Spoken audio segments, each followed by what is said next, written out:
Սիրելի հայրենակիցներ, հարգելի գործընկերներ, քննարկվում է ազգային ժողովի կառուցվածքի տեսանկյունից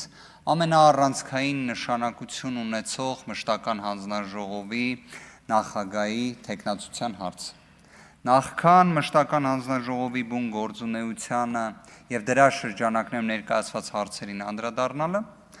ուզում եմ մի քանի հանգամանքի անդրադառնալ, որոնք որոշակի իմաստով կրկին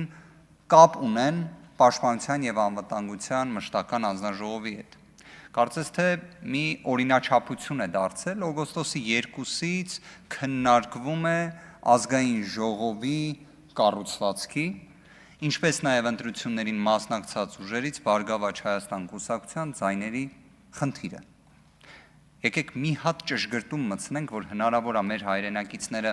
պատգամավորներից մեկի դիրքորոշումը լսելիս պատկերացնեն, որ այսպես ասած ինչ-որ մասշտաբային անհամապատասխանություններ կան, մեկնաբանման տիրույթում հարցեր կան եւ այլն, խոսքը գնում է 135 ձայնի մասին։ 135 ձայնի մասին, որը Բարգավաճ Հայաստան կուսակցությունը ստացել է։ Այսինքն ստացել է ընդհանուր առմամբ 58000 գումարած 135-է, ուղղակի Կենտրոնական ընտրական հանձնաժողովը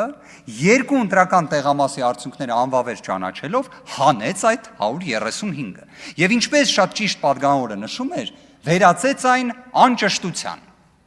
Արդյունքում ստացվում է ժողովուրդը իր իշխանությունը իրացնելով տվել է այդ քվեն, բայց այդ քվեն վերցվել է։ Այստեղ ինչ կարևոր ու հետաքրքիր հարցել կա։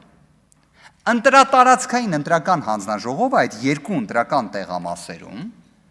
քննարկել է հանրության կողմից ներկայացված բողոքները, լսել է օրինակ պատգամավոր Վահագն Ալեքսանյանի մտահոգությունը եւ գտել է, որ այդ ընտրատեղամասերում պետք է արդյունքները անվավեր չճանաչվեն։ Եվ արդյունքում Բարգավաճ Հայաստան կուսակցությունը վերածվում էր Բարգավաճ Հայաստան խմբակցության։ Բայց ինչա տեղի ունենում։ Վահագն Հովակիմյանը հիշեցման կարգով քաղաքացիական պայմանագիր կուսակցության հիմնադիր անդամներից մեկը, ով ներկայումս զբաղեցնում է կենտրոնական ընտրական հանձնաժողովի նախագահի պաշտոնը եւ երևի թե հայկական իրականության մեջ կարող է լինել բացառիկ անաչառ։ Ես իդեպ կարծում եմ սա պետաիրավական հարցերի մշտական հանձնաժողովի շրջանակներում կքննարկենք, պետք է արգելք դրվի։ Այս մասով պետք է արգելք դրվի, որովհետև ես չեմ հավատում, որ դուք այն կարծիքը ունեք պարոն Հովակիմյանի մասին, որ իր հետ անցել եք մի 15 տարվա ճանապարհ եւ ինքը ձեզ բոլորին մոռանա։ Դա մարդկայնորեն էլ այդքան ճիշտ չի, չէ՞։ Հիմա ինչ է անում պարոն Հովակիմյանը։ Պարոն Հովակիմյանը ասում է, չէ, պետք է անվավեր ճանաչվի։ Այսինքն օրինակ պարոն Վահագն Ալեքսանյանի կարծիքը էլ չի կիսում։ Ասում է պետք է անվավեր ճանաչվի եւ դա այն փուլում, երբ բոլորը հասկացել էին, որ եթե անվավեր ճանաչվի, ԲՀԿ խմբակցություն չի լինի, որ ԲՀԿ խմբակցություն չի լինում, ինչա լինում։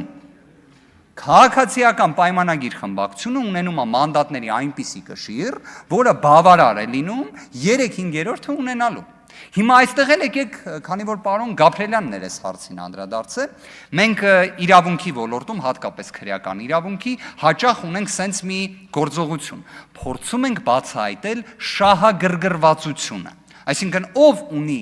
շահագրգռվածություն կամ ավելի կարճ շահ որոշ իրադարձությունների տեղի ունենալու մասով։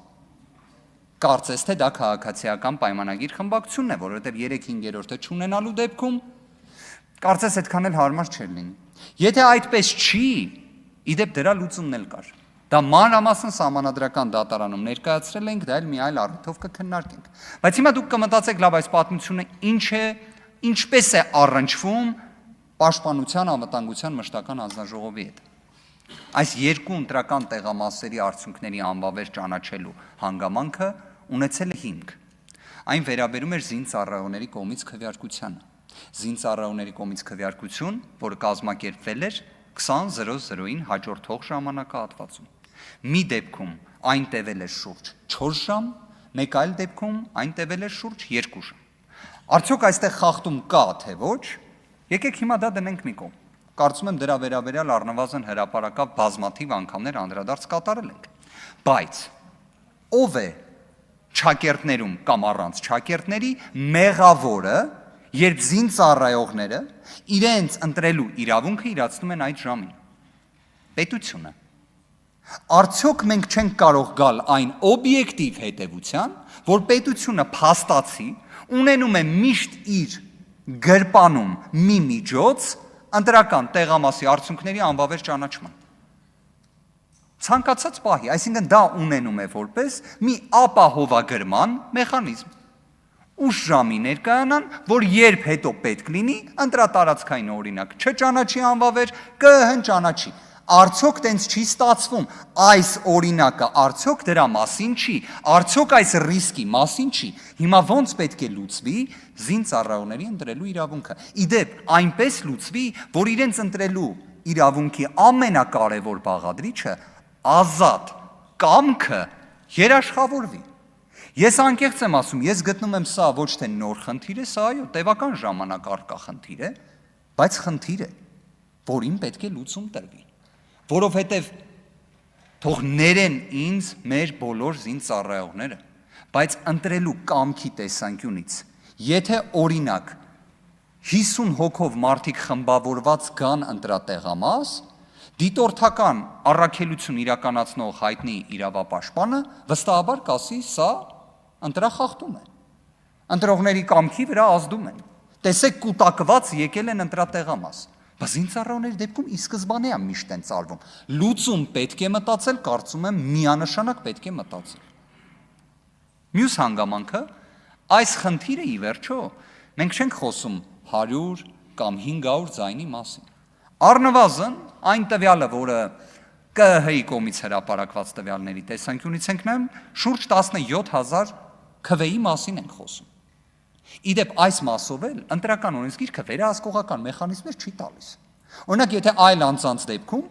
ընտրական ռեգիստրում տվյալները հրապարակվում են, բոլորը կարող են ստուգել, արդյոք այդ անձը բնակվում է Հայաստանում, չի բնակվում, այս կատեգորիայի